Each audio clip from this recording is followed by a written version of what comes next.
A mis 70 años, Isabel se encontró de pie en el umbral de su propia casa de playa en Costa Esmeralda, las llaves de la entrada vibrando tenuemente entre sus dedos. El sol andaluz, que solía ser un bálsamo para su alma, ahora le parecía un foco inclemente que iluminaba la escena de su despojo. Había llegado temprano esa mañana desde Sevilla, esperando hallar su refugio costero desocupado como era su costumbre. En cambio, la familia de su nuera lo había tomado por asalto.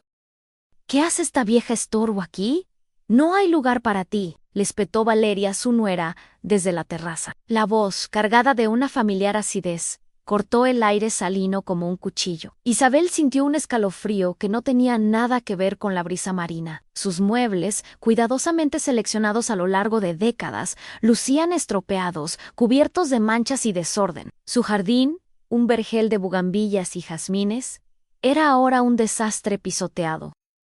Esa mañana de viernes, Isabel había conducido hacia su santuario en Costa Esmeralda, un trayecto que había realizado cientos de veces a lo largo de las últimas 2 décadas. El camino le era tan familiar como su propio reflejo a las sinuosas curvas de la carretera costera que bordeaba el Mediterráneo. El aroma penetrante a salitre y pino que se colaba por la ventanilla, la silueta majestuosa de las palmeras danzando contra el cielo azul intenso. Esta casa representaba cada logro de su vida, cada sacrificio, cada lágrima y cada sonrisa. Cada ludrilo, cada altejou, de terracotao, cada planta de su jardín había sido adquirida con el fruto de su esfuerzo. Trabajando incansablemente como modista desde que enviudó a los 45 años, había cosido trajes de novia, vestidos de fiesta y uniformes escolares. Sus dedos ágiles transformando telas en sueños, siempre con el objetivo de construir un futuro seguro para ella y su hijo, Ricardo. Al girar en la entrada de su propiedad, algo inusual captó su atención. Había vehículos desconocidos estacionados en su garaje abierto, un monovolumen de gran tamaño y un coche deportivo que no reconocía. Una música estridente, con un ritmo machacón y letras incomprensibles. Resonaba por toda la propiedad, un sonido festivo que desentonaba cruelmente con la paz y la serenidad que Isabel había cultivado con tanto esmero en aquel lugar. Mientras estacionaba su pequeño utilitario junto a la valla, una opresión se apoderó de su pecho, esa premonición fría y certera que nos alerta cuando algo no anda bien, cuando la armonía se rompe sin previo aviso. Al descender del coche, el espectáculo que se presentó ante ella la dejó sin aliento, como si le hubieran robado el aire de los pulmones. Su precioso jardín, al que dedicaba cada fin de semana, mimando cada brote y cada flor, estaba devastado. Latas de cerveza vacías salpicaban el césped, otrora impecable, junto a envoltorios de comida rápida y colillas de cigarrillo. Niños correteaban por la terraza de baldosas, golpeando una pelota contra sus macetas de geranios rojos, que cultivaba con tanto esmero y paciencia. Las sillas de mimbre que había comprado el año anterior, un capricho que se había permitido tras años de ahorro, estaban cubiertas con toallas húmedas y ropa sucia, arrojadas sin ningún miramiento.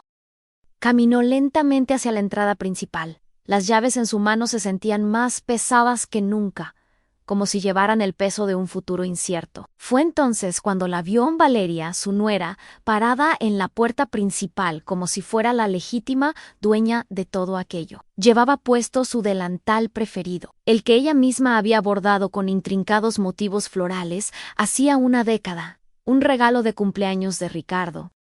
Sus ojos, de un azul gélido, reflejaban esa frialdad que Isabel tan bien conocía, un desdén apenas velado que siempre la había inquietado. «Valeria, no sabía que estaban aquí», le dijo Isabel, esforzándose por mantener la calma y la compostura a pesar del caos que la rodeaba y la indignación que le quemaba por dentro. «Esta es mi casa. Vengo aquí cada puente festivo desde hace 20 años». Valeria soltó una risa. No era una risa común, era un sonido cargado de crueldad y burla que hizo que Isabel se sintiera diminuta e insignificante, como si ella fuera la intrusa en su propia propiedad, una molestia indeseada. «¡Ay, por favor!», se burló Valeria, agitando una mano con desdén. «Ricardo me dijo que podíamos usar la casa todo el tiempo que quisiéramos. Además, Estamos haciendo algo productivo aquí. Tú solo vienes a quejarte y a arruinar nuestros planes familiares con tus manías. Antes de que Isabel pudiera replicar, más personas comenzaron a aparecer detrás de Valerian Carmen, su hermana, con sus 2 hijos adolescentes, que la miraron con una mezcla de curiosidad y desinterés. La madre de Valeria, de cabello canoso y expresión severa, que la observaba con un desdén apenas disimulado. Un hombre mayo ere, con una camisa hawaiana chillona. Una joven con un bebé en brazos. Y otro hombre fumando tranquilamente en su porche, apoyado en la columna de madera que Isabel había restaurado el año pasado. Todos la miraban como si ella fuera el problema, la que perturbaba su idílico fin de semana. ¿Es esta la famosa suegra de la que tanto hablas?, preguntó la madre de Valeria, evaluándola de arriba abajo con una mirada crítica. Creí que sería más imponente. Parece bastante ordinaria en las risitas que siguieron, ahogadas pero audibles. Hirieron a Isabel como flechas envenenadas. Allí estaba ella, a sus 70 años, con sus sencillas ropas de viaje, siendo objeto de burla por parte de extraños en la propiedad que había construido con el sudor de su frente y la fuerza de su espíritu. ¿Dónde está Ricardo?, preguntó Isabel, sintiendo que su corazón se aceleraba, un tamborileo de angustia y frustración en su pecho. Su hijo necesitaba estar allí para poner fin a esta situación absurda, para defenderla. Ricardo está trabajando, como siempre, respondió Valeria, cruzándose de brazos con una actitud desafiante. A diferencia de ti. Él tiene responsabilidades de verdad. Mira, Isabel, no hay espacio para ti aquí. Las habitaciones están todas ocupadas. La cocina se usa para preparar comida para toda la familia. Y, francamente, tu presencia solo generará una tensión innecesaria. Isabel se quedó petrificada. Ella, de hecho, la estaba echando de su propia casa. La casa que construyó ladrillo a ladrillo después de la muerte de su esposo. La casa por la que trabajó días y noches como modista para pagar cada céntimo. Además, continuó Valeria con una sonrisa venenosa que no llegaba a sus ojos. Ya hablé con Ricardo y estamos de acuerdo en que esta casa necesita ser más utilizada. No tiene sentido que esté vacía la mayor parte del tiempo, mientras tú vives cómodamente en Sevilla. Tenemos niños que necesitan espacio para crecer y disfrutar. En sus palabras golpearon a Isabel como piedras lanzadas con saña. 20 años edificando este lugar después de que su esposo falleciera. 20 años pagando cada centavo de la hipoteca con el dinero que ganó cosiendo ropa para las familias de otros, mientras la suya propia se desmoronaba. 20 años cuidando cada detalle, cada planta, cada rincón de este lugar que se había convertido en su santuario personal, su refugio, el testamento de su resiliencia. Esta casa es mía, Valeria, logró decir Isabel, aunque su voz sonó más débil de lo que hubiera deseado, ahogada por la emoción. Tengo los documentos, pago todas las cuentas.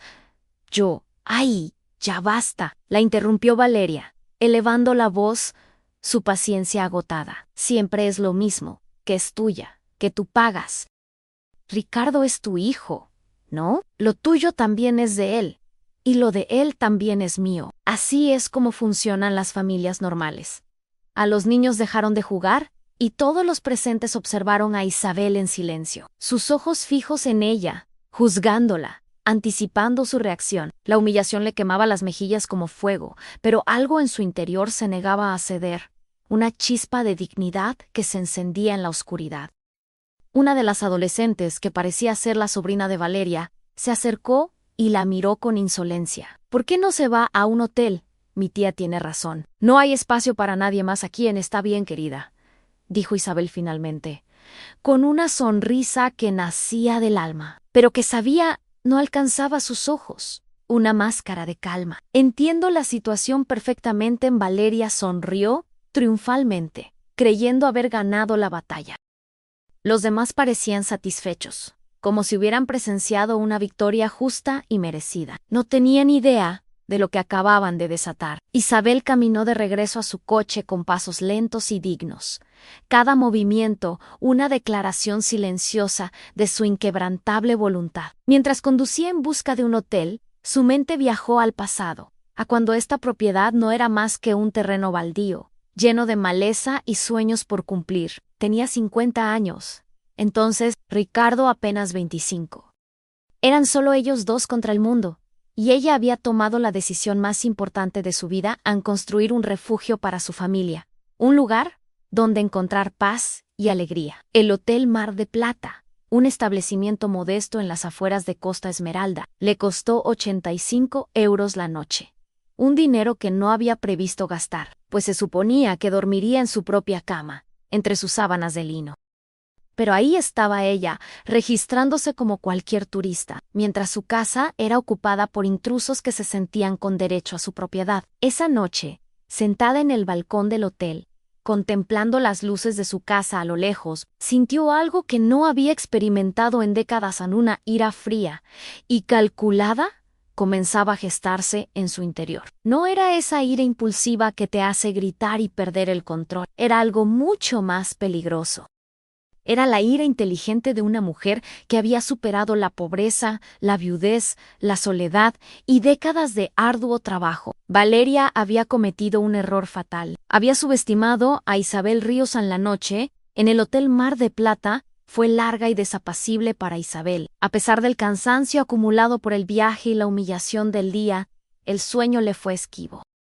Cada vez que cerraba los ojos, la imagen de Valeria sonriendo triunfalmente en su porche, envuelta en su delantal bordado, se proyectaba en la oscuridad de su mente. El eco de las risas de la familia de su nuera, el desorden en su jardín, la música estridente que profanaba la paz de su hogar. Todo se repetía en un bucle tortuoso, pero en medio de esa tormenta de emociones, la ira que había comenzado a gestarse no era destructiva, sino una fuerza motriz, una llama fría que iluminaba un camino. Isabel no era una mujer de impulsos, sino de convicciones forjadas en la fragua de la adversidad. Al amanecer, con las primeras luces rosadas tiñendo el cielo sobre el Mediterráneo, Isabel ya estaba en pie. No había rastro de la desesperación de la noche anterior. En su lugar, una claridad cristalina había tomado posesión de su mente. Se duchó con agua fría, sintiendo como cada gota disipaba los últimos vestigios de la confusión y la pena. Se vistió con su ropa más sobria y elegante, un traje de lino color crema que solía usar para ocasiones importantes. Hoy, la ocasión era la más importante de todas, en recuperar lo que era suyo. Bajó a desayunar al pequeño comedor del hotel, pidiendo un café solo y una tostada. Mientras comía, sacó su viejo teléfono móvil y comenzó a buscar. Necesitaba un abogado, alguien especializado en derecho inmobiliario y familiar, y lo necesitaba de inmediato.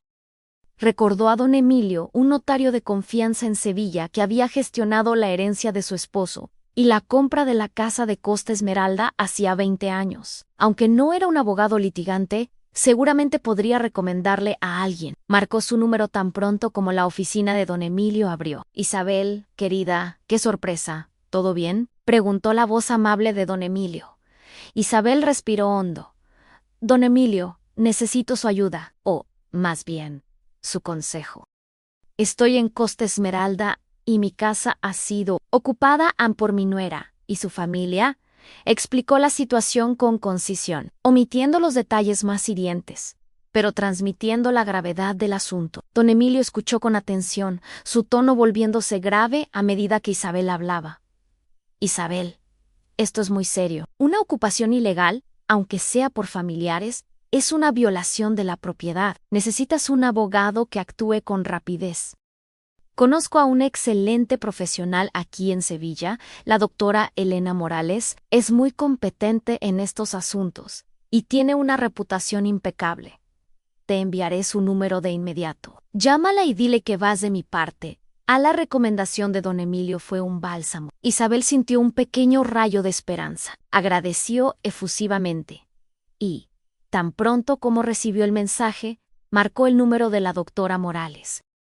Para su sorpresa, la abogada le ofreció una cita esa misma tarde, al saber que venía de parte de don Emilio y que el asunto era urgente. Isabel se puso de nuevo en carretera, esta vez con un propósito renovado. Durante el trayecto de regreso a Sevilla, Isabel no dejó de pensar en Ricardo, su hijo. La traición de Valeria era dolorosa, Pero la pasividad de Ricardo, su aparente consentimiento, era una herida aún más profunda. ¿Cómo podía su propio hijo permitir tal ultraje a su madre? Recordó los años de sacrificio, las noches en vela cosiendo, los ahorros meticulosos para darle la mejor educación para que no le faltara de nada. La casa de Costa Esmeralda no era solo un refugio para ella, sino un legado que esperaba dejarles a él y a sus futuros nietos. La idea de que Ricardo la hubiera entregado tan fácilmente a Valeria, o al menos permitido que la invadieran, le oprimía el pecho. Pero decidió posponer la confrontación con Elan primero. Necesitaba tener la situación legal clara. Al llegar al elegante despacho de la doctora Elena Morales, Isabel se encontró con una mujer de unos 40 años, de mirada penetrante y voz firme. Elena escuchó atentamente el relato de Isabel, tomando notas y asintiendo ocasionalmente. Isabel, la situación es clara. Si usted es la única propietaria legal de la vivienda, tal como indica la escritura, entonces lo que está ocurriendo es una ocupación ilegal. No importa que sean familiares. La ley es muy clara al respecto. No pueden despojarla de su propiedad de esa manera la abogada. Explicó las opciones legales, los plazos y los posibles escenarios. Habló de burofax, de demandas de desahucio y medidas cautelares. Mi primera recomendación es enviar un burofax formal a su nuera, Valeria, y a su hijo, Ricardo, exigiéndoles que desalojen la propiedad en un plazo de 24 o 48 horas. Esto sentará un precedente legal y demostrará su intención de actuar. Sí, no complaint. Procederemos con una demanda judicial. También es importante que no intente entrar en la propiedad por la fuerza ni cambie las cerraduras mientras ellos estén dentro, pues eso podría volverse en su contra a Isabel. Asimiló toda la información. Se sentía aliviada de tener un plan, de saber que no estaba sola en esta batalla. Firmó los papeles necesarios para que la doctora Morales comenzara los trámites. La abogada le aseguró que actuaría con la máxima celeridad. De regreso a su piso en Sevilla, Isabel se sintió un poco más ligera, pero la angustia por Ricardo seguía latente. Decidió que era el momento de llamarlo. Marcó su número, el corazón latiéndole con fuerza. «Mamá, ¿qué pasa? ¿Estás bien?», preguntó Ricardo. Su voz sonaba un poco tensa, como si ya supiera lo que venía. «Ricardo, no estoy bien. Acabo de regresar de Costa Esmeralda. Tu esposa y su familia están ocupando mi casa. Me han echado de mi propia casa, Ricardo. ¿Cómo pudiste permitir esto?». El silencio al otro lado de la línea fue ensordecedor. Isabel esperó, su respiración agitada. Finalmente, Ricardo habló, su voz más baja. «Mamá, lo siento. Valeria me dijo que la casa estaba vacía, que no la usabas. Pensé que sería una buena oportunidad para que su familia disfrutara un poco, ya sabes, con los niños y todo. No sabía que ibas a ir este fin de semana». A la excusa de Ricardo sonó hueca, evasiva. «No sabías. ¿No me preguntaste? ¿Y crees que está bien que mi nuera me diga que no hay lugar para mí en mi propia casa? ¿Que me humille delante de toda su familia?». La ira de Isabel, que había estado contenida, comenzó a resurgir. «Ricardo, esa casa es el fruto de toda mi vida. La construí para nosotros, para ti. ¿Cómo puedes ser tan indiferente?». Ricardo suspiró a mamá. «Por favor, no te pongas así. Hablaré con Valeria. Les pediré que se vayan. ¿De acuerdo? Dame un poco de tiempo. No quiero problemas». En su tono era de súplica, de alguien que intentaba evitar una confrontación a toda costa. Pero Isabel ya no estaba dispuesta a ceder. «No hay tiempo, Ricardo. Ya he consultado a una abogada. Se ha enviado un burofax exigiendo el desalojo inmediato. Si no se van, la ley actuará. Y quiero que sepas que estoy muy decepcionada de ti». Muy decepcionada, Anne colgó antes de que él pudiera responder, sintiendo una mezcla de dolor y una extraña liberación. La conversación había sido difícil, pero necesaria. Había plantado la semilla de su determinación. Ahora, solo quedaba esperar. La batalla había comenzado y Isabel Ríos estaba lista para luchar por lo que era suyo. El burofax enviado por la doctora Elena Morales llegó a la casa de Costa Esmeralda al día siguiente, un sábado por la mañana, interrumpiendo el bullicio festivo de la familia de Valeria. La recepcionista del servicio de mensajería, una joven de aspecto serio y uniforme impecable, se presentó en la puerta principal. Valeria, que estaba en la terraza organizando un improvisado almuerzo, la recibió con una expresión de fastidio. «Sí, ¿qué quiere?», preguntó, con las manos en las caderas.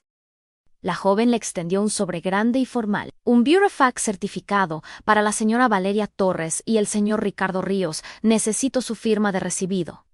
Valeria frunció el ceño. Nunca había recibido un burofax antes, pero el tono oficial y la mención de su nombre y el de Ricardo le infundieron una ligera inquietud. Firmó con desgana y cerró la puerta de golpe, volviendo a la terraza donde su madre, Carmen, y el resto de la familia la observaban con curiosidad.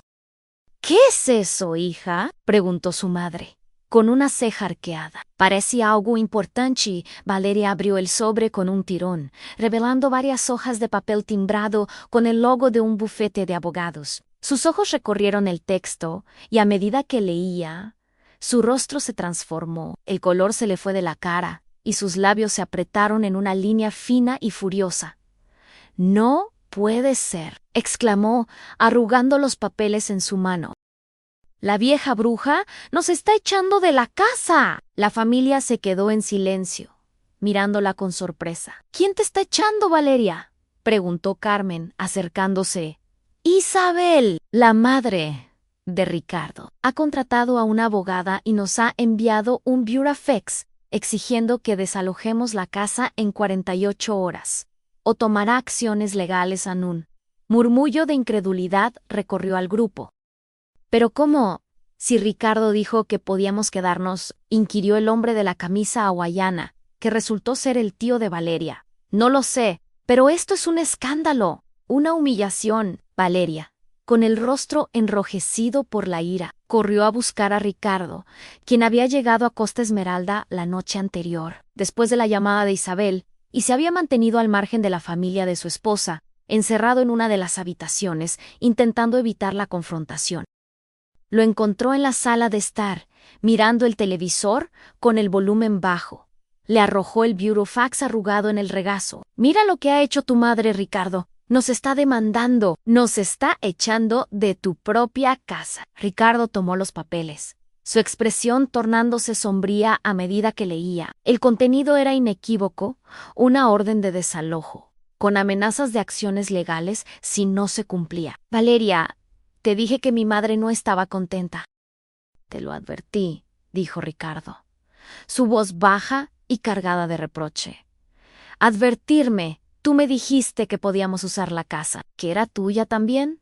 Ahora resulta que la culpa es mía por creerte». Valeria estaba fuera de sí, su indignación superando cualquier intento de razonamiento. «Tu madre siempre ha sido una manipuladora, siempre queriendo controlar todo. Y tú, como siempre, un cobarde que no la enfrenta». Las palabras de Valeria golpearon a Ricardo con la fuerza de un puñetazo. Se levantó, el burofax aún en sus manos, y miró a su esposa con una mezcla de frustración y desesperación. «Valeria, por favor, baja la voz. No quiero que esto se convierta en un circo delante de toda tu familia». «Ya es un circo, Ricardo. Tu madre lo ha convertido en un circo. ¿Qué vamos a hacer? ¿Nos vamos a ir como sin nada? ¿Vamos a dejar que nos humille de esta manera?» La madre de Valeria y Carmen se acercaron, atraídas por el tono elevado de la discusión. «¿Qué pasa, Ricardo? ¿Tu madre realmente va a hacer esto?», preguntó la madre de Valeria, con un tono de voz que implicaba que Ricardo era el responsable de la situación. «Esto es inaudito. ¿Cómo una madre puede hacerle esto a su propio hijo?» Ricardo se sintió acorralado. Por un lado, la furia de su esposa y la presión de su familia política. Por el otro, la decepción de su madre y la amenaza de una batalla legal. Se sentía atrapado entre dos fuegos, incapaz de complacer a nadie.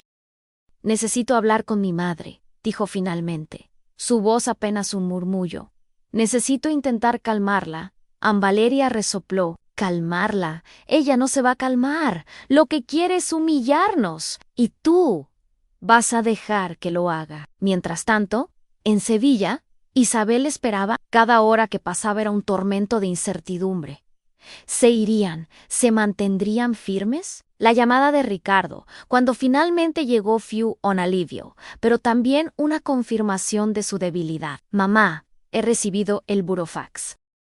Valeria está furiosa, su familia también. Esto es un desastre. La voz de Ricardo sonaba cansada, resignada. ¿Y qué vas a hacer, Ricardo?, preguntó Isabel, su voz firme, sin atisbos de compasión. ¿Vas a defender lo que es justo? ¿O vas a seguir permitiendo que te manipulen? Mamá, por favor, no me hables así. Estoy intentando arreglarlo. Les he dicho que se vayan, pero Valeria no quiere. Dice que no se va a mover. En el corazón de Isabel se encogió. La pasividad de Ricardo era más dolorosa que la propia agresión de Valeria. Entonces, la abogada seguirá adelante con la demanda, Ricardo. No hay otra opción. Esto no es negociable. Esa casa es mía, y no voy a permitir que nadie me la arrebate. Pero, mamá, ¿no podemos hablarlo? ¿No podemos llegar a un acuerdo? Piensa en los niños. ¿Dónde van a ir? La mención de los niños, un intento desesperado de Ricardo por apelar a su lado más blando, no surtió efecto.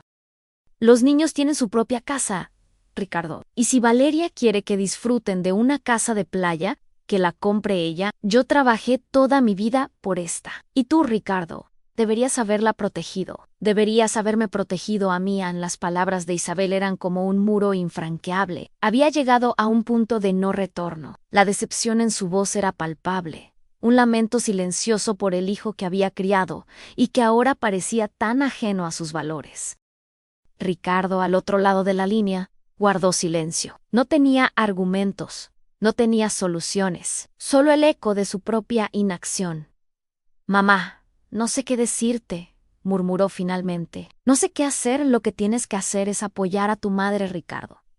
Defender lo que es justo. Pero parece que eso es demasiado pedir, a Isabel. Colgó, el silencio de la línea más elocuente que cualquier palabra. Se sentó en su sofá, la mirada perdida en el vacío.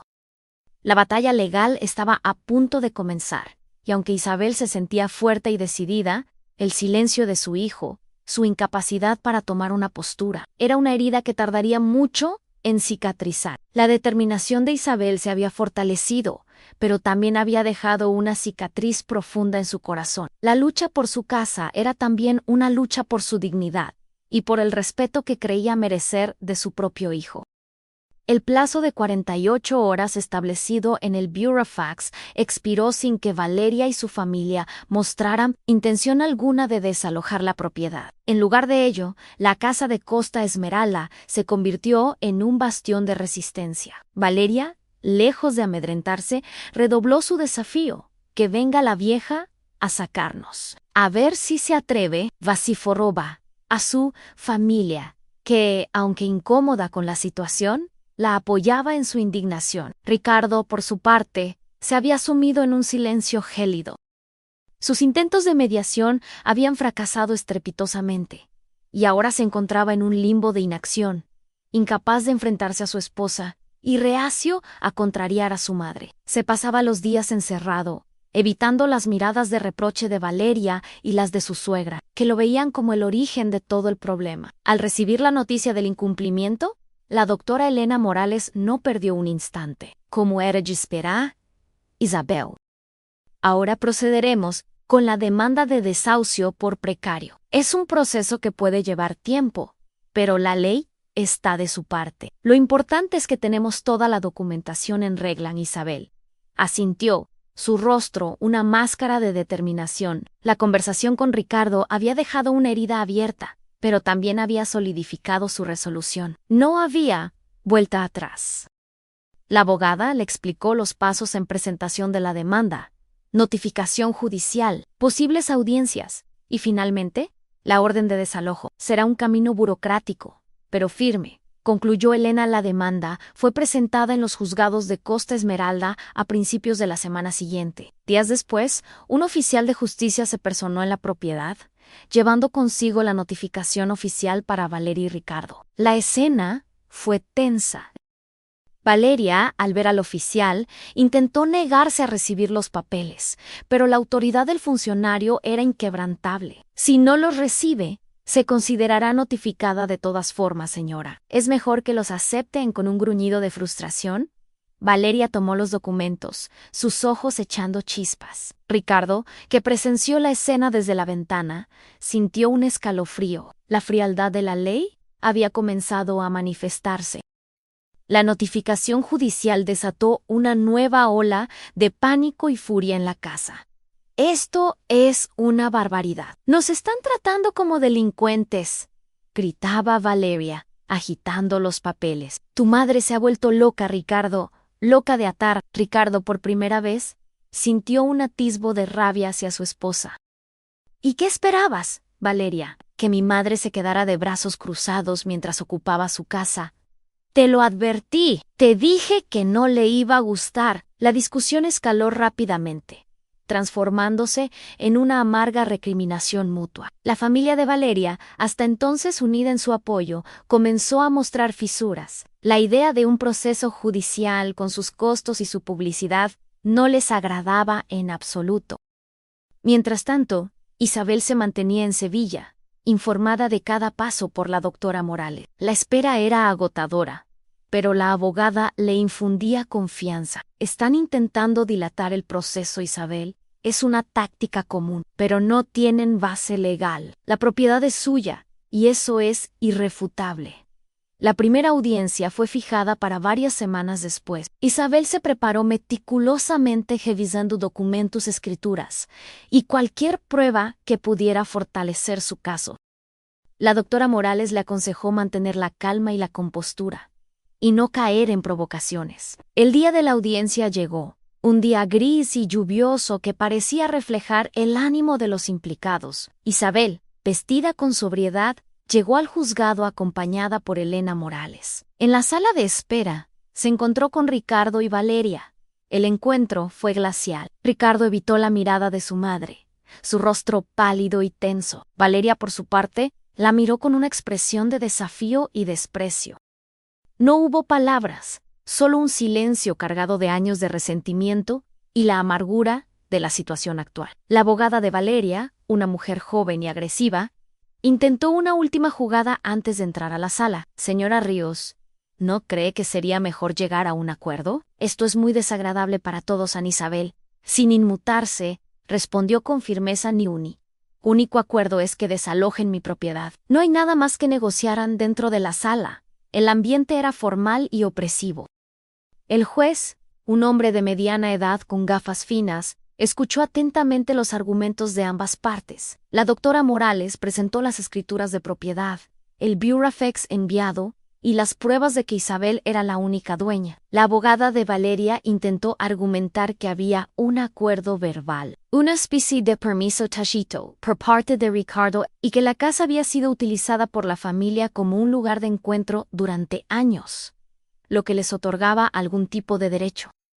Sin embargo, sus argumentos carecían de peso legal. El juez, tras escuchar a ambas partes, fue claro. Según la documentación presentada, la señora Isabel Ríos es la única y legítima propietaria del inmueble. No existe ningún contrato de alquiler, ni cesión de uso legalmente establecida. La ocupación actual, aunque sea por familiares, carece de sustento jurídico, ordenó a las partes intentar una conciliación, un último intento de llegar a un acuerdo amistoso, pero Isabel se mantuvo firme.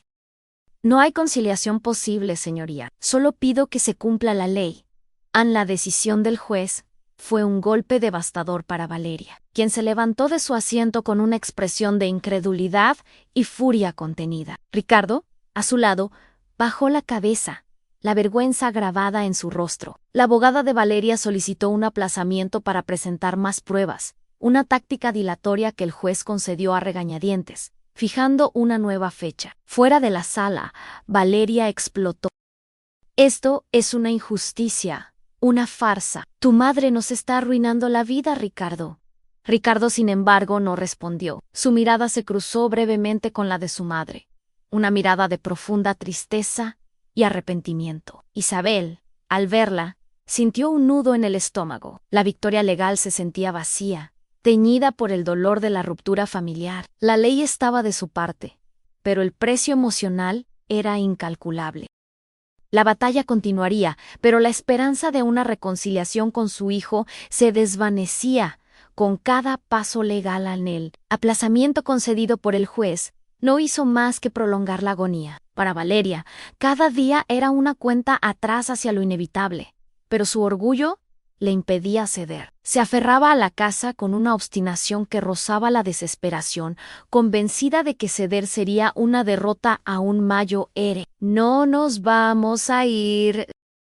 Que nos saquen con la policía si quieren, pero no nos vamos a ir por las buenas. Repetía a su familia, que ahora la miraba con una mezcla de admiración y creciente preocupación. La abogada de Valeria, consciente de la debilidad de su caso, intentaba estirar el proceso, buscando cualquier resquicio legal, pero las opciones eran escasas. Ricardo, por su parte, se había convertido en una sombra. Su silencio era una barrera infranqueable.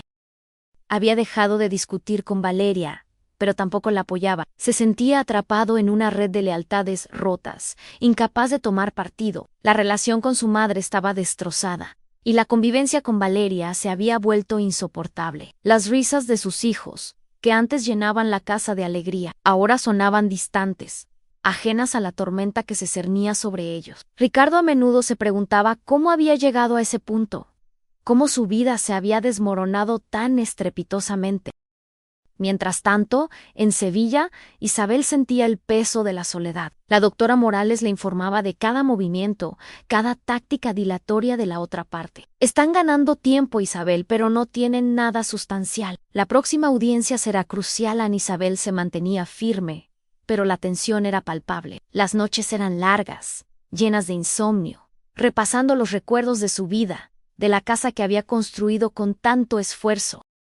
La imagen de Ricardo en el juzgado, su rostro pálido y evasivo, la perseguía. La victoria legal se estaba cobrando un precio muy alto en su corazón. La segunda audiencia llegó un mes después, bajo un sol abrasador, que no hizo más que aumentar la irritación de todos. Esta vez, la sala estaba más concurrida, con algunos familiares de Valeria presentes, mostrando un apoyo silencioso pero tenso. Isabel y Elena Morales se sentaron en un lado, Ricardo y Valeria con su abogada en el otro.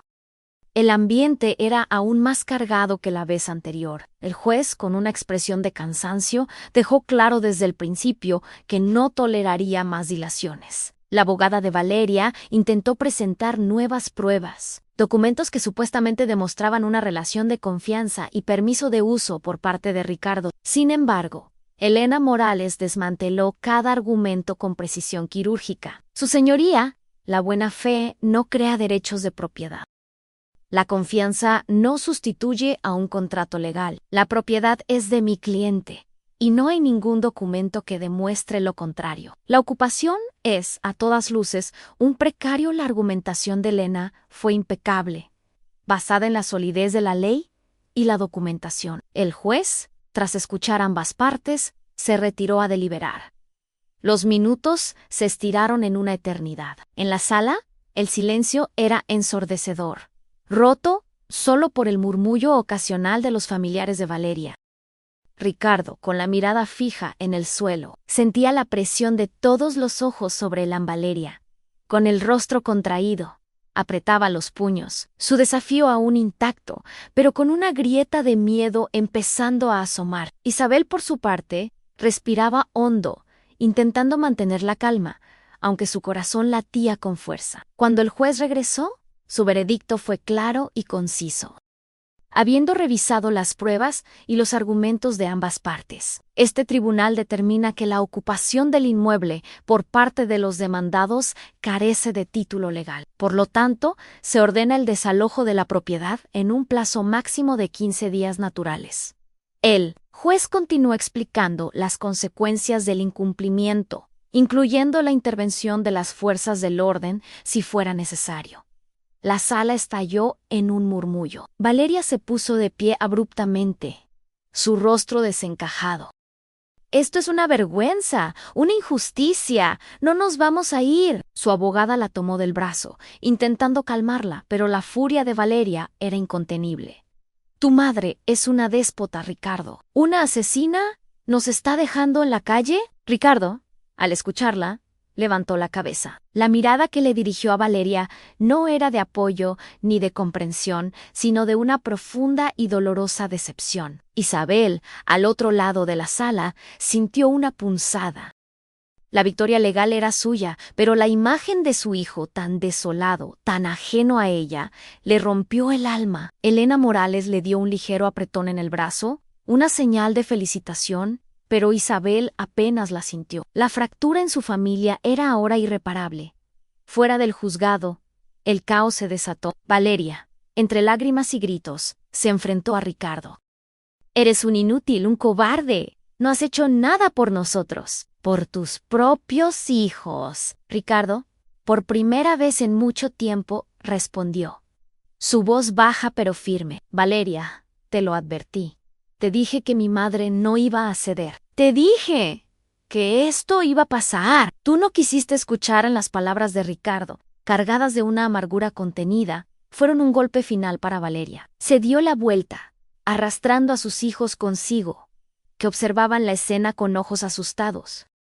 Isabel observó la escena desde la distancia, el corazón encogido. Había recuperado su casa, su dignidad, pero había perdido algo mucho más valioso a la relación con su hijo. Ricardo se acercó a ella lentamente. Su rostro, un mapa de emociones contradictorias. «Mamá», comenzó, pero las palabras se le ahogaron en la garganta. Isabel lo miró, sus ojos llenos de lágrimas no derramadas. Ricardo, no había otra opción. No podía permitirlo. Ricardo asintió. Una lágrima solitaria rodando por su mejilla. «Lo sé, mamá. Lo sé». El silencio que siguió fue más elocuente que cualquier discusión. Era el silencio de una relación rota, de una familia dividida. La casa de Costa Esmeralda, el objeto de la disputa, pronto estaría vacía, pero las cicatrices emocionales que dejaba esta batalla durarían mucho más tiempo. Isabel había ganado la guerra legal, pero la paz familiar se había perdido para siempre.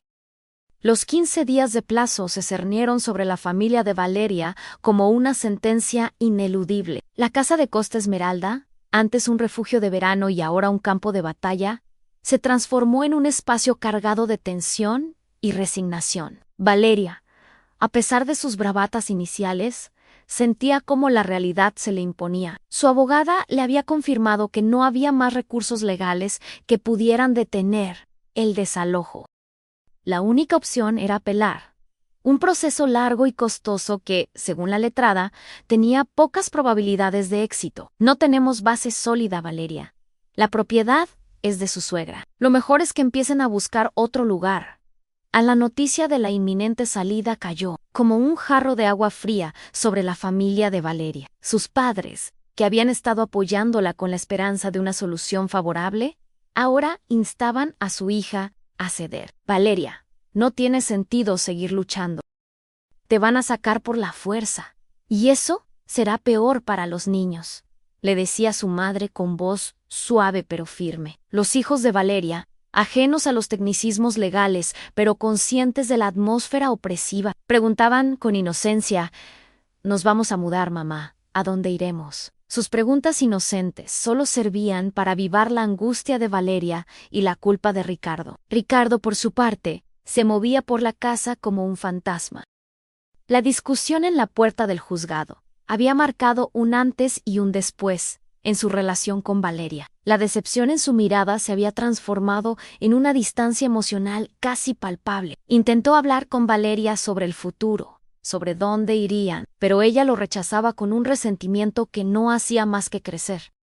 «Tú eres el culpable de todo esto. Si hubieras hablado con tu madre, si hubieras hecho algo». Ricardo ya no respondía a sus acusaciones.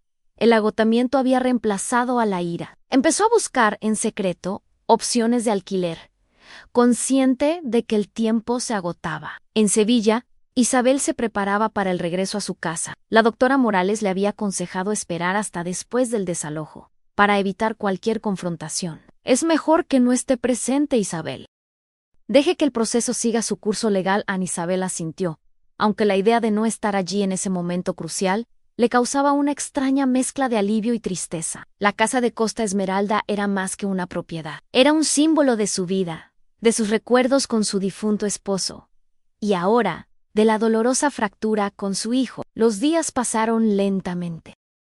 Los muebles y enseres de la casa de Costa Esmeralda, que antes parecían permanentes, ahora se veían como objetos a la espera de ser trasladados. Valeria, con la ayuda de sus padres, comenzó a empacar, no sin antes despotricar contra Isabel y el sistema judicial. Cada caja que llenaba era un recordatorio de su derrota, un acto de humillación que alimentaba su rencor. Ricardo, en un intento de aliviar la carga, se encargó de coordinar una empresa de mudanzas, pero su ayuda era recibida con frialdad por Valeria. La comunicación entre ellos se había reducido a lo esencial, y cada palabra era un esfuerzo. Finalmente, llegó el día del desalojo, un día soleado y caluroso, irónicamente, que contrastaba con la frialdad de la situación. Un oficial de justicia, acompañado por 2 agentes de la policía local, se personó en la propiedad. La escena era sobria y profesional, desprovista de la emotividad que Valeria esperaba. El oficial se dirigió a ella con respeto, pero firmeza. «Señora, la orden judicial es clara. Deben desalojar la propiedad». Valeria, con los ojos hinchados por la falta de sueño y la rabia contenida, intentó un último alegato. «Esto es una injusticia. Mi suegra nos está echando a la calle». Los agentes, impasibles, solo asintieron. Ricardo, que estaba junto a ella, le tomó suavemente el brazo. «Valeria, no hay nada que hacer. Vamos a la familia de Valeria».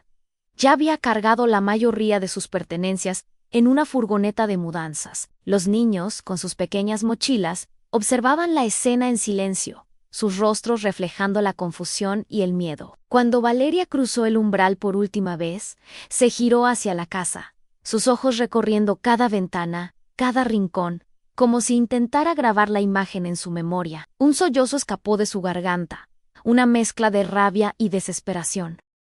Ricardo se despidió de los agentes con un gesto de cabeza y se subió al coche familiar donde ya estaban sus hijos. Valeria se subió al asiento del copiloto, sin mirar a Ricardo, sin decir una palabra. El coche arrancó, dejando atrás la casa que había sido su hogar temporal, y con ella los últimos vestigios de una relación familiar que se había desintegrado. En Sevilla, Isabel recibió la llamada de Elena Morales. «Ya está, Isabel. El desalojo se ha completado sin incidentes».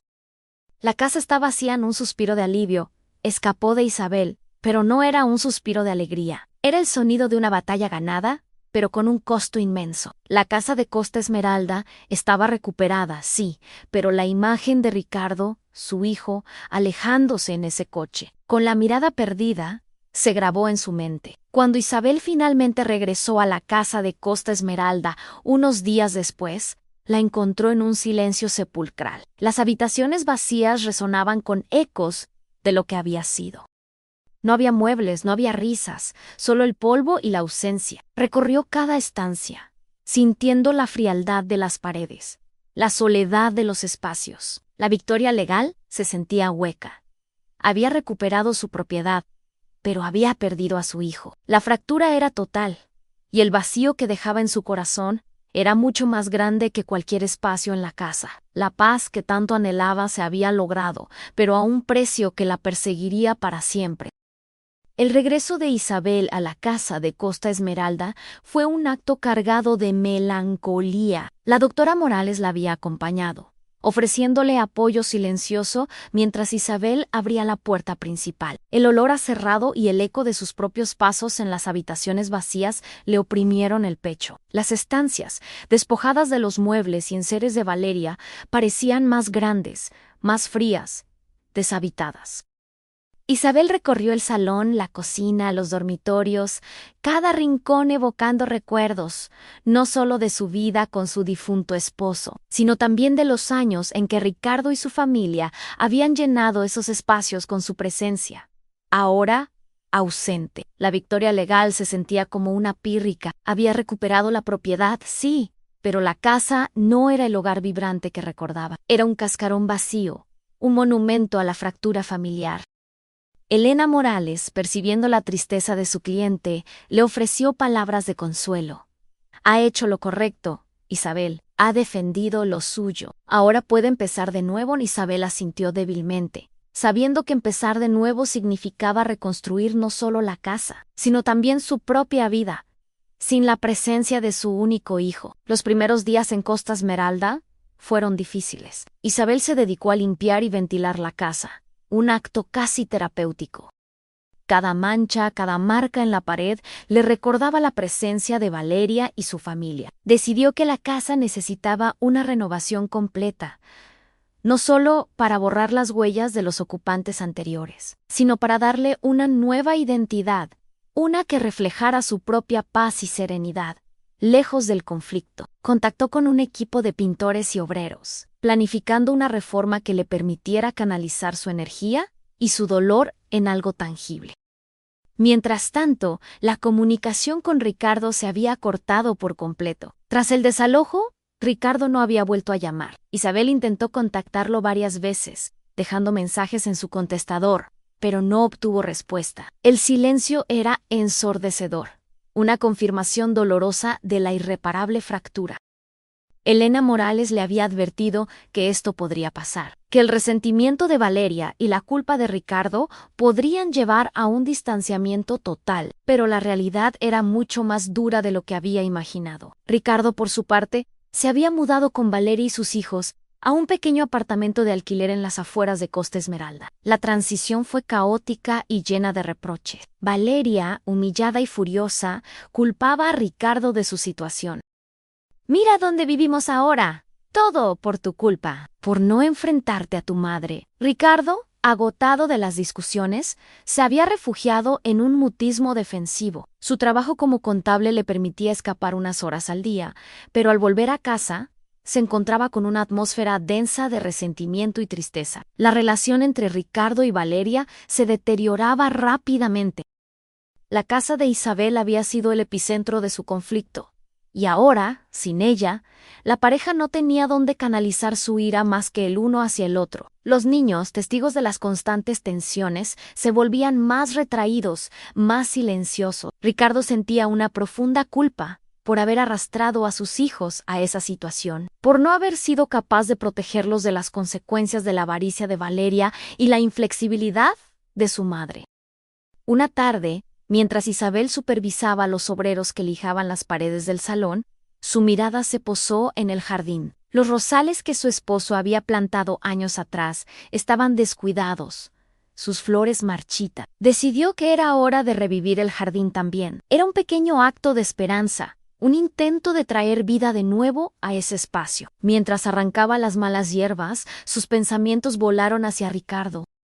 Se preguntó si él y sus nietos estarían bien, si tendrían un lugar donde jugar, si Valeria los estaría cuidando. La preocupación maternal, a pesar de la distancia, seguía siendo una fuerza poderosa en su corazón. Isabel también comenzó a retomar sus viejas amistades en Costa Esmeralda, aquellas que había descuidado durante los años de la enfermedad de su esposo y el posterior conflicto. Sus amigos la recibieron con calidez, ofreciéndole apoyo y distracción. Compartió con ellos la dolorosa historia, y aunque todos comprendían su posición, también lamentaban la pérdida de la relación con Ricardo. «Es una pena, Isabel. Un hijo es un hijo», le decía una amiga, con un tono de voz que reflejaba la complejidad de la situación. A medida que la casa tomaba una nueva forma, con paredes recién pintadas en tonos claros y muebles nuevos y sencillos, Isabel intentaba encontrar la paz. Se sentaba en la terraza, contemplando el mar, y aunque la belleza del paisaje era innegable, una punzada de soledad la acompañaba. Había ganado la batalla legal, había recuperado su propiedad, pero el precio había sido la pérdida de su hijo. La casa era suya de nuevo, pero el hogar que una vez había albergado a su familia estaba roto para siempre. El silencio en las habitaciones, antes incómodo, ahora se había convertido en una constante. Un eco de la ausencia que la acompañaría en su nueva vida en Costa Esmeralda. La esperanza de una reconciliación se desvanecía con cada día que pasaba sin noticias de Ricardo, dejando a Isabel con la certeza de que algunas heridas, por profundas, nunca terminan de cicatrizar del todo. Los meses que siguieron al desalojo se convirtieron en un lento y doloroso proceso de adaptación para Isabel y Ricardo, cada uno en su propio universo de consecuencias. En Costa Esmeralda, la casa de Isabel había recuperado su esplendor. Los colores frescos de las paredes, los nuevos muebles y la revitalización del jardín le daban un aire de renovación. Isabel se esforzaba por llenar los espacios con vida, organizando pequeñas reuniones con sus amigos, dedicándose a la lectura y a paseos por la playa al atardecer. La paz que tanto había anhelado se había instalado, pero era una paz teñida de un silencio profundo, el silencio de la ausencia de su hijo y sus nietos. Cada mañana, al tomar su café en la terraza con vistas al mar, Isabel sentía una punzada. La belleza del paisaje no podía borrar la imagen de Ricardo, su rostro pálido en el juzgado, su mirada perdida al marcharse. Había intentado llamarlo varias veces más, enviarle mensajes, pero todas sus tentativas se estrellaban contra un muro de silencio. La doctora Morales le había aconsejado paciencia, pero también le había advertido que el resentimiento, especialmente el de Valeria, podía ser una barrera infranqueable. Isabel se aferraba a la esperanza de que el tiempo, Ricardo, recapacitaría. Pero cada día que pasaba sin noticias, esa esperanza se hacía más tenue. Mientras tanto, la vida de Ricardo en el pequeño apartamento de alquiler era un contraste sombrío. La convivencia con Valeria se había vuelto insostenible. El resentimiento de ella, alimentado por la humillación del desalojo, se manifestaba en constantes reproches y discusiones. «Mira dónde estamos. Todo por tu madre, por tu debilidad», le gritaba Valeria, y Ricardo, cansado de luchar, solo respondía con el silencio. Su matrimonio, que ya estaba fracturado, se desmoronaba día a día bajo el peso de la amargura. Ricardo pasaba la mayor parte de su tiempo en el trabajo, buscando refugio en los números y las hojas de cálculo. La oficina se había convertido en su único santuario.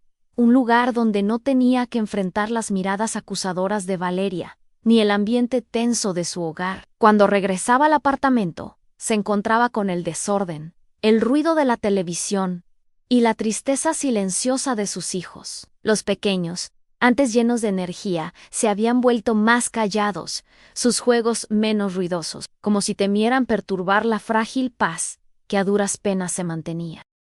Una tarde, mientras ayudaba a su hijo mayor con los deberes, Ricardo vio un dibujo que el niño había hecho. Era un dibujo de una casa grande con un jardín lleno de flores en el puerto. Una mujer sonriente que se parecía a Isabel. La imagen le golpeó con la fuerza de un puñetazo. Su hijo extrañaba a su abuela, extrañaba la casa de Costa Esmeralda. Ricardo se dio cuenta de que, en su intento de mantener la paz con Valeria, había permitido que sus hijos fueran privados de una parte importante de su vida, de su familia. La culpa lo invadió, una culpa que iba más allá de la disputa por la casa. Era la culpa de un padre que sentía que había fallado. Intentó hablar con Valeria sobre la posibilidad de que los niños vieran a Isabel, aunque fuera por un rato. La respuesta de ella fue una explosión de ira. «Ni se te ocurra. Esa mujer nos ha echado a la calle. No quiero que mis hijos tengan nada que ver con ella». Ricardo no insistió, pero la negativa de Valeria solo sirvió para aumentar la distancia entre ellos. Se dio cuenta de que Valeria no solo le guardaba rencor a Isabel, sino que también lo usaba como un arma para controlarlo, para mantenerlo atado a su propia amargura. En Costa Esmeralda, Isabel encontró un nuevo propósito en el voluntariado. Se unió a una asociación local que ayudaba a personas mayores, ofreciendo su tiempo y su compañía. Descubrió que ayudar a otros le proporcionaba una distracción bienvenida de su propia soledad. Sin embargo, en los momentos de tranquilidad, la imagen de Ricardo y sus nietos siempre volvía. Se preguntaba si estarían bien, si tendrían suficiente, si Valeria los estaría cuidando. La preocupación maternal era una constante, un eco persistente en el fondo de su mente. Una noche, mientras Isabel cenaba sola en su renovado comedor, se encontró mirando una vieja fotografía. Era una imagen de Ricardo de niño, sonriendo, sentado en el regazo de su padre, en el jardín de esa misma casa. Una lágrima solitaria rodó por su mejilla. Había ganado la batalla por la casa, pero había perdido algo mucho más valioso.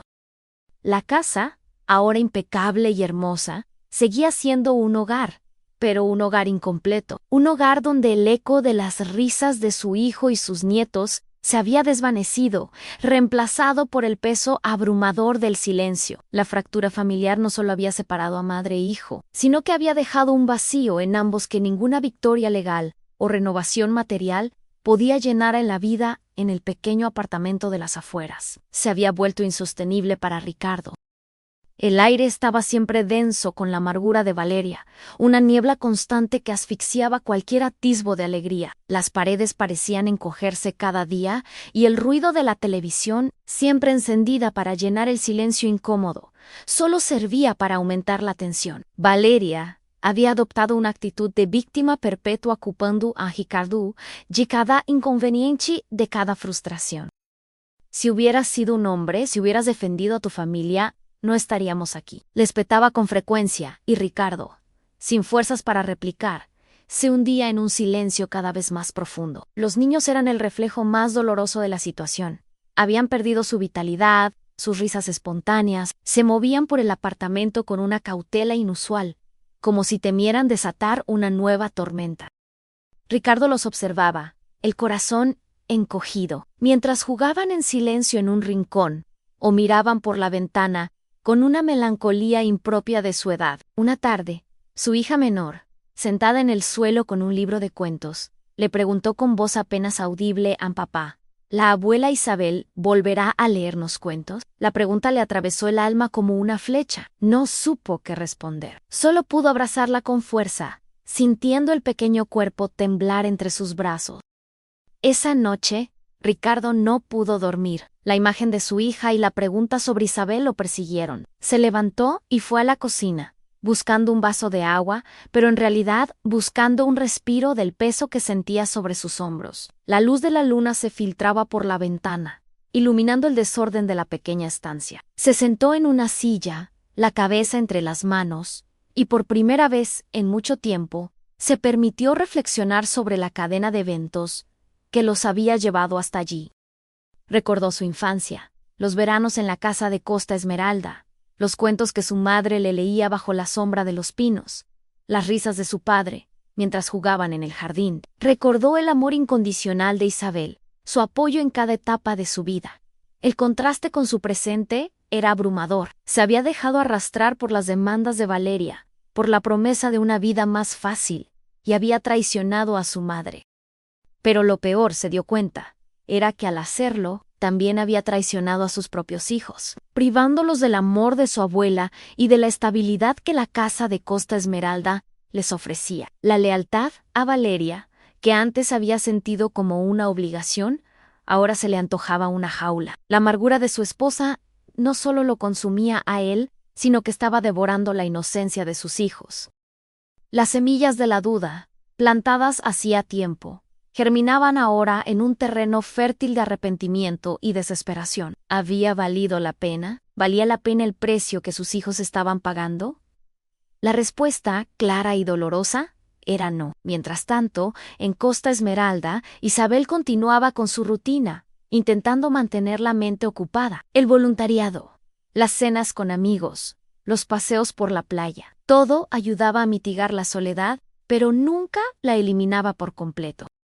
La casa estaba impecable, el jardín florecía, pero el eco de la ausencia de Ricardo y sus nietos seguía resonando en sus paredes. Una tarde, mientras tomaba un café con su amiga Carmen, Isabel no pudo evitar que sus pensamientos volaran hacia Ricardo. No sé qué hacer, Carmen. El silencio es lo más duro. Me pregunto si estarán bien, si los niños estarán bien en Carmen, una mujer sabia y empática. Le tomó la mano. Isabel, el tiempo a veces cura, pero otras veces solo agranda las heridas. Él tiene que darse cuenta por sí mismo. Tú has hecho todo lo que podías. Las palabras de Carmen resonaron en Isabel, pero no la convencieron del todo. Una madre nunca deja de preocuparse. Se preguntaba si Ricardo alguna vez pensaría en ella, si recordaría los buenos tiempos. De vuelta en su apartamento, Ricardo tomó una decisión. No podía seguir así. La felicidad de sus hijos era lo primero. Sabía que Valeria se opondría furiosamente, pero ya no le importaba. Necesitaba saber de su madre, necesitaba que sus hijos volvieran a tener a su abuela en sus vidas. No sabía cómo empezar, pero la determinación había encendido una pequeña chispa en su interior. Con el corazón latiéndole con fuerza, Ricardo buscó en su vieja agenda el número de teléfono de su madre. Lo encontró. Escrito con su propia letra de adolescente. Lo miró fijamente, la mano temblándole ligeramente. No llamó. No todavía. Pero el simple acto de tener el número en sus manos, de considerar la posibilidad, fue un paso gigantesco. Era una grieta en el muro de silencio que él mismo había construido. Una primera señal de que las semillas de duda habían echado raíces y estaban empezando a crecer, prometiendo un cambio, aunque incierto, en el futuro de la familia. En punto la decisión de Ricardo, gestada en noches de insomnio y días de creciente desesperación, se consolidó en una tarde particularmente tensa.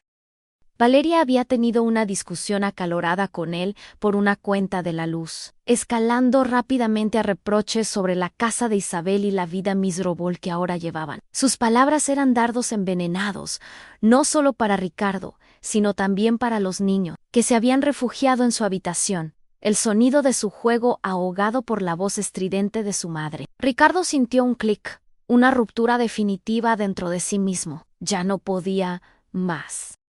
La felicidad de sus hijos era lo único que importaba, y esa felicidad no podía construirse sobre el rencor y el aislamiento. Cuando Valeria finalmente se calmó y se encerró en el dormitorio, Ricardo fue a la habitación de los niños. Los encontró sentados en el suelo, dibujando en silencio. Su hija menor, Sofía, le mostró un dibujo de un árbol grande con 2 personas de la mano. «Somos nosotros, papá». Y la abuela en el jardín dijo con un hilo de voz. El corazón de Ricardo se estrujó. No había duda, tenía que actuar. Esa noche, mientras Valeria dormía, Ricardo se levantó y fue a la sala. Sacó su viejo teléfono, el que usaba para el trabajo, y buscó el número de Isabel. La mano le temblaba mientras marcaba. El tono de llamada le pareció ensordecedor en el silencio de la noche. Un pitido, 2, 3, y luego la voz de su madre, un poco adormilada pero inconfundible. «Diga». Ricardo se quedó mudo por un momento, la garganta sí, las palabras se le atoraban. «Mamá, soy yo». Ricardo anduvo un silencio al otro lado de la línea, un silencio cargado de sorpresa y emoción contenida. Isabel no había esperado esta llamada, no después de tanto tiempo. «Ricardo, hijo, ¿eres tú?». Su voz era una mezcla de incredulidad y una esperanza que había creído perdida. «Sí, mamá». «Soy yo». Ricardo sintió un nudo en el estómago, una mezcla de alivio y miedo. «Yo solo quería saber cómo estabas, ñón. Los niños te extrañan mucho». Ana Isabel no pudo contener una lágrima. «Estoy bien, hijo, a la casa. La casa está preciosa. Y yo también los extraño mucho a todos. A ti, a los niños». Su voz se quebró ligeramente. La conversación fue breve, cargada de emociones no dichas. Ricardo no se atrevió a hablar de Valeria, ni de la situación en el apartamento. Solo quería abrir una puerta, aunque fuera pequeña. Prometió llamar de nuevo, y Isabel, con la voz temblorosa, le dijo que lo esperaría. Colgó el teléfono con el corazón latiéndole con fuerza, una mezcla de miedo por lo que vendría y una pequeña pero poderosa chispa de esperanza. Al día siguiente, Ricardo se sentía diferente. Había dado un paso. Había roto el silencio. Sin embargo, la reacción de Valeria no tardó en llegar. Ella, con su aguda intuición, notó el cambio en el ánimo de Ricardo, una ligereza inusual que la puso en guardia. Esa tarde, mientras Ricardo estaba en el trabajo, Valeria revisó su teléfono. Encontró el registro de la llamada a Isabel. La explosión fue inevitable. Cuando Ricardo regresó a casa, la encontró esperándolo, con el teléfono en la mano, los ojos encendidos de furia. «Así que has llamado a tu madre. Después de todo lo que nos ha hecho, ¿es que no tienes vergüenza? ¿No te importa lo que yo siento? ¿Lo que sienten tus hijos?». Ricardo, por primera vez en mucho tiempo, no se encogió. «Sí, la llamé. Y sí, me importa lo que sienten mis hijos. Y ellos extrañan a su abuela. Esto no puede seguir así». Valeria, su voz era firme, aunque su corazón latía con fuerza. Valeria estaba estupefacta. Nunca lo había visto enfrentarla de esa manera, ¿no? «¿Y qué vas a hacer? ¿Vas a irte con ella? ¿Vas a abandonarnos?» «No voy a abandonar a mis hijos, pero tampoco voy a permitir que vivamos en esta amargura constante. Necesitamos un cambio, Valeria. Todos lo necesitamos. A Ricardo sabía que estaba en un punto de no retorno. La conversación con Isabel había encendido algo en él, una determinación que había estado dormida. Mientras tanto, en Costa Esmeralda, Isabel se sentía como si le hubieran inyectado una nueva vitalidad. La llamada de Ricardo, aunque breve, había sido un bálsamo para su alma. La esperanza, que había estado languideciendo, ahora florecía con una fuerza renovada. Le contó a la doctora Morales sobre la llamada, y Elena, con una sonrisa, le dijo: «Ah, ¿lo sabía Isabel?». El amor de una madre y un hijo es un lazo muy fuerte. La semilla de la duda que plantamos ha dado su fruto. Ana Isabel sabía que el camino hacia una reconciliación completa sería largo y difícil, especialmente con Valeria de por medio. Pero por primera vez en mucho tiempo, no se sentía sola en esa lucha. Había Angelo, delgado pero resistente, que volvía a unirla con su hijo. La casa, que antes había sido un símbolo de su victoria solitaria, ahora parecía esperar, con sus paredes recién pintadas y su jardín florecido, el regreso de las risas y la vida familiar que tanto anhelaba. La llamada de Ricardo había sido más que una simple conversación. Había sido una promesa, un primer paso hacia la reconstrucción de un hogar que, aunque roto, aún guardaba la esperanza de volver a unirse. Y así terminamos otra historia más en el canal Recuerdos del Pasado Escondido. Si te gustó, no olvides dejar tu like y suscribirte. Si disfrutas de historias como esta, deja tu comentario y sugiere temas para que desarrollemos nuevas narrativas inéditas. Hasta el próximo video.